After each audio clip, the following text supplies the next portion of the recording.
सिद्धाणम् ॐ ह्रीं ॐ नमो सिद्धाणम् ॐ ह्रीं ॐ नमो आयर्याणम् ॐ ह्रीं ॐ नमो आयर्याणम् ॐ ह्रीं ॐ नमो उवजायाणम् ॐ ह्रीं ॐ नमो उवजायाणम् ॐ ह्रीं ॐ नमो लोहिसव्वसाहुणम् ॐ ह्रीं ॐ नमो लोहिसव्वसाहुणम् एषो पञ्चनमुकारो एषो पञ्चनमुकारो सर्वपावपणासनो सर्वपावपणासनो मङ्गलानं च सव्येसिं मङ्गलानं च सव्येसिं परमं हवै मङ्गलम् परमं हवै मङ्गलम् मङ्गलं भगवान् वीरो मङ्गलं गौतम प्रभु मङ्गलं स्थूलिभद्राद्या जैनधर्मोऽस्तु मङ्गलम् अज्ञानातिमिरान्धानां ज्ञानाञ्जनशलाकया नेत्रमुन्मीलितं येन तस्मै श्रीगुरवे नमः। આનંદ ઉપકારી ચરમ તીર્થપતિ શ્રવણ ભગવાન શ્રી મહાવીર સ્વામીના શાસનના પરમાર્થને પામેલા એવા શાસ્ત્રકાર મહર્ષિ ભગવંતો જણાવે છે કે ધર્મ ના મૂળમાં અહિંસા છે. પ્રત્યેક ધર્મના મૂળમાં અહિંસા છે, પણ આપણે ત્યાં જૈન ધર્મમાં અહિંસાનું જે ક્ષિતિજ છે, અહિંસાનું ક્ષિતિજ જૈન ધર્મમાં ઘણું વિકસિત થયેલું છે. જૈન ધર્મ એકેન્દ્રિય જે આવરી લે છે એ બીજા કોઈ ધર્મો આવરી શકતા નથી. એકેન્દ્રિયમાંથી માત્ર વનસ્પતિકાય પ્લાન્ટ લાઈફ એમાં જ જીવ માન્યું છે આજના જગતે. પૃથ્વીકાય, અપકાય, તેવુકાય, વાયુકાય આ ચારમાં તો નથી માનેલું અને માત્ર એક વનસ્પતિમાં જીવ સિદ્ધિ થયેલી છે. તો એની જ બચાવવાની વાત આજની દુનિયા કરશે ને. Do not cut trees, do not cut flowers વગેરે બોર્ડ હોય છે, એમાં પણ જીવ દયાનો હેતુ તો નથી હોતો. સેવ ગ્રીનરી, સેવ એન્વાયરમેન્ટ આવા હેતુથી કહેતા હોય છે કે તમારે પ્રિઝર્વ ટ્રીઝ વગેરે. પણ તો પણ કોઈ પણ દ્રષ્ટિથી એ લોકોને બચાવવાની વાત કરે છે.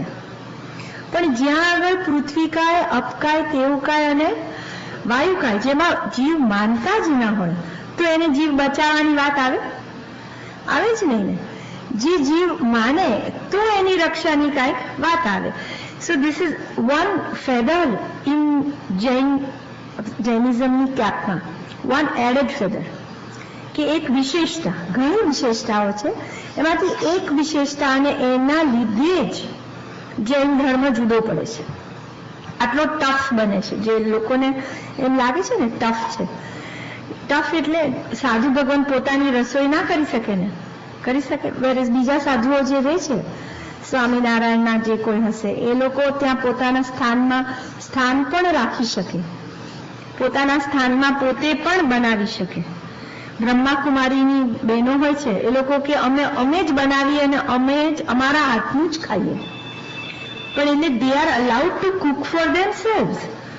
Why? Because એમાં કોઈ જીવ માને જ નથી. જ્યારે આપણા સાધુ કહે છે અમારે તો અડાય પણ નહીં, બનાવવાની તો દૂરની વાત, કારણ કે જીવ માની લીધું છે. એટલે આપણો ધર્મ એના લીધે બહુ જુદો પડે છે. એ લોકો સ્નાન કરે છે કે નહીં? બધા કરે છે. આપણા સાધુ ભગવાન તો સ્નાન નથી કરતા, કારણ પાણીમાં જીવ માનેલું છે. આપણું સાધુ ધર્મનું આખું ડિઝાઇનિંગ જે જુઓ ને, ઇટ ઇઝ બેઝડ ઓન કયા વસ્તુ ઉપર કે ભાઈ આ પૃથ્વીકાય, અપકાય, તેવુકાય, વાયુકાય એમ અને વનસ્પતિ. આમાંથી જો જીવ કાઢી નાખો તો આવું સાદુપણું પાડવાની જરૂર જ નથી. બરાબર છે. હવે એ સ્થાવરકાય ખાસ કરીને એકેન્દ્રિય માટે જ લીધું છે. એના માટેના 5 કારણો કે શા માટે આપણે એમની જયણા કરવી જોઈએ. સ્વાર્થ હેતુ હોય તો આપણે શું વિચારીએ કે હું જીવાડીશ ને, કોઈ પણ જીવ, એકલા એકેન્દ્રિય ને કોઈને પણ સ્વાર્થ હેતુથી હું જીવાડીશ તો હું જીવીશ, હું મારીશ તો હું મરીશ, માટે પણ મારે મારવું ન જોઈએ. એક મરણની પાછળ 10 મરણ છે, ખબર છે ને? મિનિમમ એક વખત કોઈ જીવને મારો એટલે 10 વખત અનંતકાળથી, એટલે તો ભૂમીએ છે. પછી કરુણા, એ મારા જ જેવો બિચારો જીવ છે. કોઈને પણ આપણે કંઈ કહેતા પહેલા do unto others as you would have others do unto you. એ જે છે એ કે તમને જેવું ગમે છે એવું જ બીજાને કરો, તમને જે ના ગમે એ બીજાને ના કરો. તો કરુણા બુદ્ધિથી કે ના, કે એ પણ મારા જેવો જ જીવ છે, ભલે ઇન્ફિરિયર હોય, એકેન્દ્રિયમાં છે તો પણ. ફરજ, હવે ફરજ માટે આપણે પહેલા પરમાર્થનો અર્થ જોઈ લઈએ. પરમાર્થના અર્થમાં શું છે કે પ્રભુ માતાને આ જીવો બહુ વાલા છે. એમનું નામ જ માતા છે ને, વિશ્વ માતા.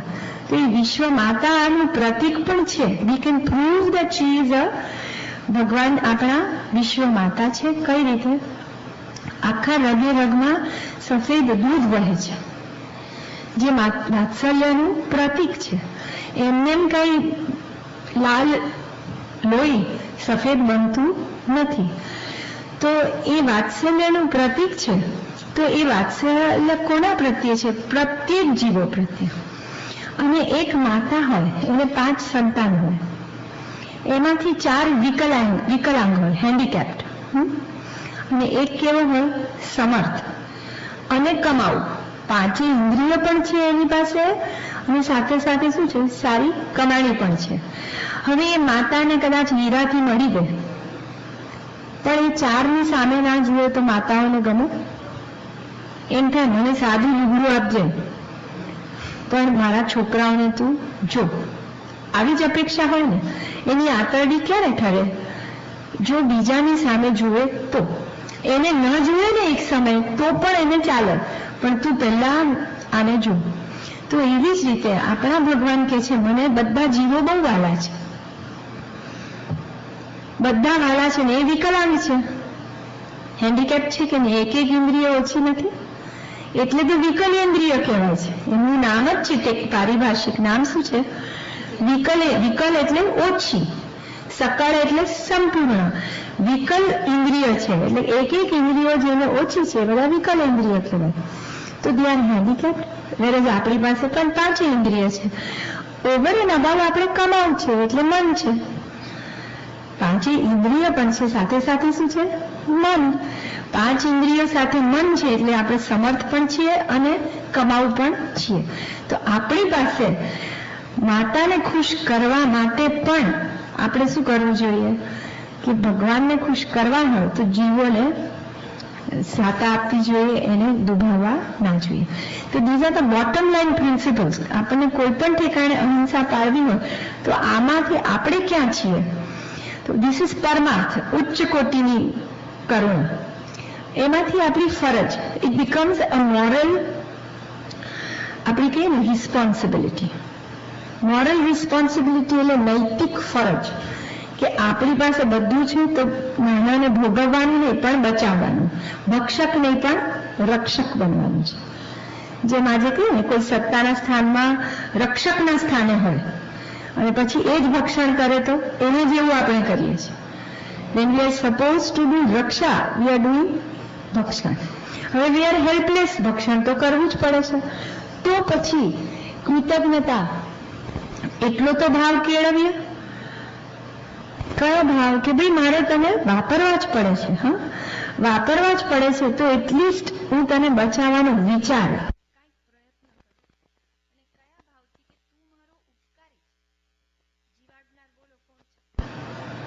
કોણ છે? મીઠા વગરનું ભોજન ભાવે છે? આ ખેતી ખેડાય નહીં તો અનાજ આવવાનું છે, પછી પાણી વરસે નહીં તો પાક થવાનો છે, પાણી પીવા જોઈએ, ધોવા જોઈએ. વળી શ્વાસ વગર નાક બંધ કરી દે શું થાય? આ આપણા પ્રાણ તત્વ છે, આપણને જીવાડનાર છે, અને એનું આપણે જીવનમાં ઘોર દુર્લક્ષ્ય નથી કર્યું. તો કૃતજ્ઞતા ભાવે પણ કે ઉપકારી છે માટે પણ મારે કાંઈ કરવું. હવે પૃથ્વીકાય, આપકાય, તેવકાય દરેકનું કઈ રીતે આપણે એમને રસોઈ કરતા. મેં એક જ લગભગ are kind of centred around only રસોડું ખાસ. બીજે પણ થઈ શકે, જેમ ગાર્ડનિંગ કરો ત્યાંય પૃથ્વીકાયની જયના, પણ એ બધા ઇશ્યુઝ હમણાં નથી કવર કર્યા. ખાસ રસોડું ને આપણું ઘર. તો રસોડામાં બને તો પાકા મીઠાનો અથવા સિંધાલુણનો પ્રયોગ કરો. રસોઈમાં તમે જ્યારે કાચું મીઠું નાખો એની અંદર પૃથ્વીકાયના જીવો જીવે છે, જીવતા જીવો છે, સચિત છે. એમ કહેવાય છે કે તમે એને શાસ્ત્રકાર કહે છે, હું ને વજ્રની ઘંટી. વજ્ર ઇઝ ધ સ્ટ્રોંગેસ્ટ રત્ન. વજ્ર રત્ન ઇન્દ્રનો જે હથિયાર હોય છે વજ્ર રત્નનું બનેલું હોય છે.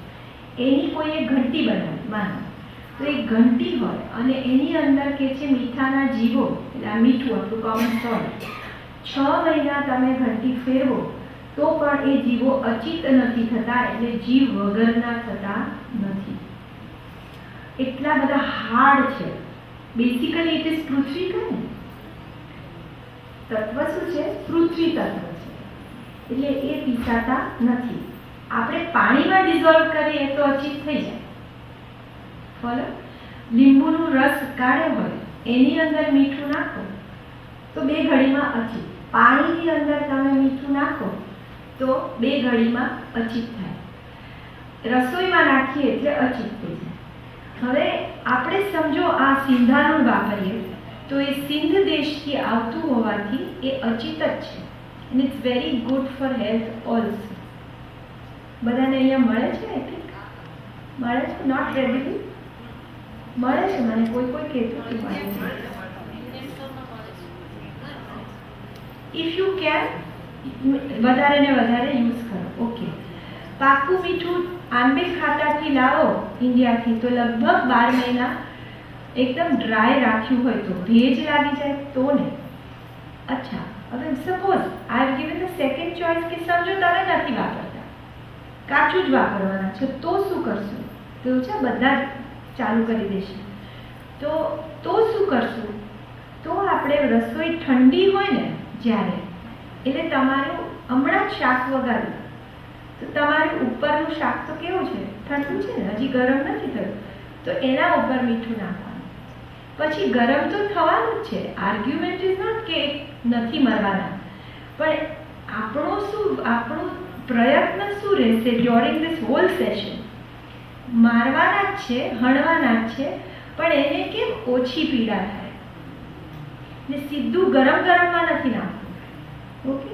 તો હવે દાખલા તરીકે કંઈ પણ લિક્વિડમાં નાખતા હોય તો એ લિક્વિડ તમે દાખલા તરીકે દાળ છે તમારી, હવે કુકરમાંથી ઠંડી દાળ તમે બહાર કાઢી, ઠંડી દાળ છે ત્યારે જ મીઠું નાખ્યું. અને હવે સમજો આ થઈ ગયું, હવે કદાચ પાછળથી નાખવું પડે છે ને ઘણી જ વાર. હવે ઉકળી ગઈ દાળ, ઉકળે છે અને તમે ચાખો છો. ચાખો ને ત્યારે તમારે શું કરવું? ત્યારે તો પાકું જ વાપરવું. એમ વાત કે ચલો બધું તમે ન વાપરો કે કાચા મીઠાની રસોઈ કરો, પણ ઉપર નાખો. પાછળથી ઘણા રાઈસમાં નાખતા હોય છે, પુલાવમાં નાખો, પણ ગરમમાં પાછળથી એડ કરો તો શું કરજો? અચ્છા, હવે ઉપર ટેબલ સોલ્ટ. ટેબલ સોલ્ટ તરીકે પણ શું વાપરવું જોઈએ? પાકું મીઠું. ત્યાં ટેબલ સોલ્ટમાં ઘણાને છે ને ફ્રી ફ્લોઈંગ સોલ્ટ ગમે, એટલે કોઈ વાર આપણું બળમણ કેવું થઈ જાય છે? ફ્રી ફ્લોઈંગ નથી હોતું. તો આપણે થોડું બળમણને પણ શેકી કાઢો ને તો again it becomes free flowing. એટલે ઘણાને ઘરમાં ભાઈઓને તો પૂછવાના નથી કે આમાં કયું મીઠું ભર્યું છે. Right? It's up to you. તમે સરસ ફ્રી ફ્લોઈંગ મૂકો તો એમાં પૂછવા જવાના છે છોકરાઓ કે કોઈ બી કે ભાઈ આ કેમ પાકું મીઠું ટેબલ પર આવી ગયું? As long as it is free flowing. હવે અમુક વસ્તુઓમાં તો તમે જો કાચું મીઠું વાપરો તો તમે એકાસરા બેસરામાં વાપરી ના શકો. અને કદાચ ઇન્ડિયા જાઓ અને તમે આવા તમારા નાસ્તા લઈને બહારગામ ગયા હો તો મારા સાહેબને ન ખબર કઈ વસ્તુઓ, મમરા, ચેવડો શેકેલો, પછી મેથીનો મસાલો, આવા કોઈ પણ સમજો શેકેલા મગ, આવી કોઈ વસ્તુઓ તમે બનાવો એ બધામાં પાકું જ જોઈએ, નહીં તો તમને જ પર્યુષણમાં નહીં ખપે, એકાસના બેસનામાં નહીં ખપે.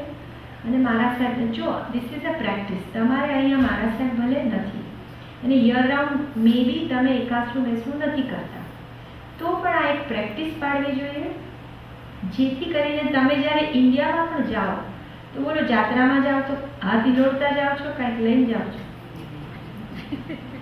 પૂછ્યું છે? લઈને જ જાઓ છો? હા, તો અવશ્ય એમાં આપણને ક્યાં શું કયો લાભ મળી જાય ને ખબર નહીં. સાથે ભાતું જોઈએ જ. આપણા માટે કોઈક એવા સાધર્મિકનો લાભ મળી જાય અને એવા કોઈ વિહાર કરતા મહાત્માઓનો લાભ મળી જાય.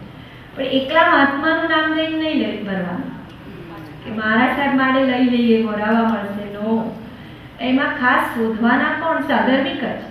એમાં જ થાય ના મને ક્યાંક સાધર્મિકનો સરસ લાભ મળી જશે. તો એવી રીતે ભરો ત્યારે આ બધા લાભ અંદર મનમાં રાખી અને ભરવાનું. પણ ઘણી જ વાર ખસખસ નાખી દે છે કોઈ ચેવડામાં, પછી લીંબુના ફૂલ નાખી દે. તમારી વસ્તુ વોરાવતી પેક લાવે તો ખસખસ હોય, પોપી સીડ્સ. તો તમે કહો મારા સાહેબ આમાં તો આ નહીં ખપે, આમાં તો આવું નાખ્યું છે ને આમાં તો આ નાખ્યું છે. તમારી વસ્તુ હોવા છતાં ન ખપે એવી બની જાય. માટે વી શુડ લર્ન કે મારા સાહેબને શું ન ખપે અને શું ખપે.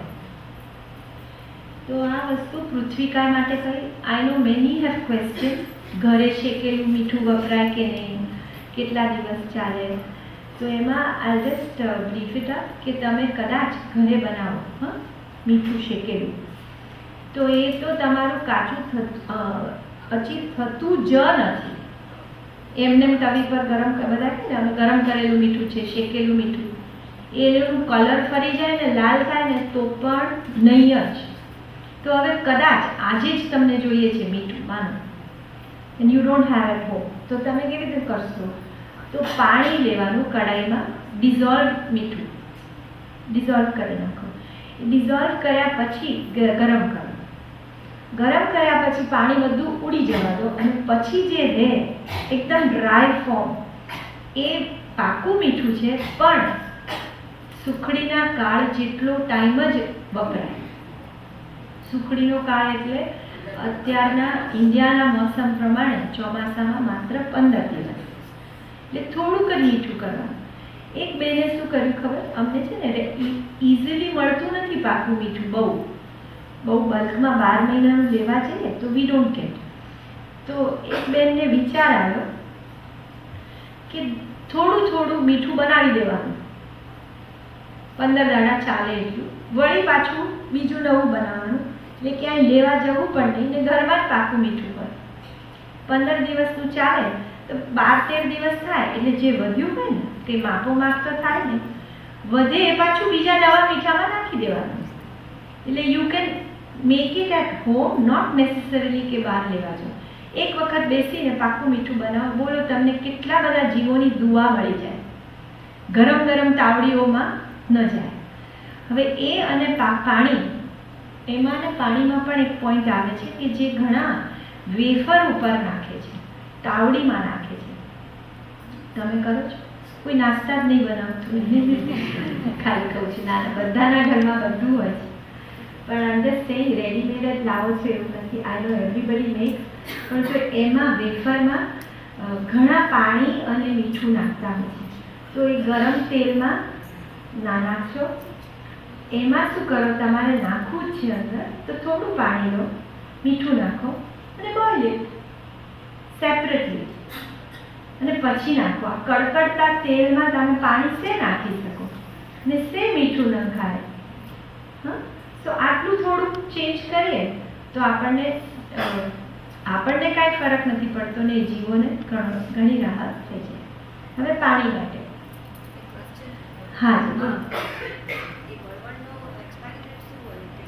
જે બળવંત રેડી લાવ્યા હોય ને લગભગ 12 મહિનાનું લાવવા, એનાથી વધારે નહીં. અને ઇન્ડિયાની વેધરમાં તો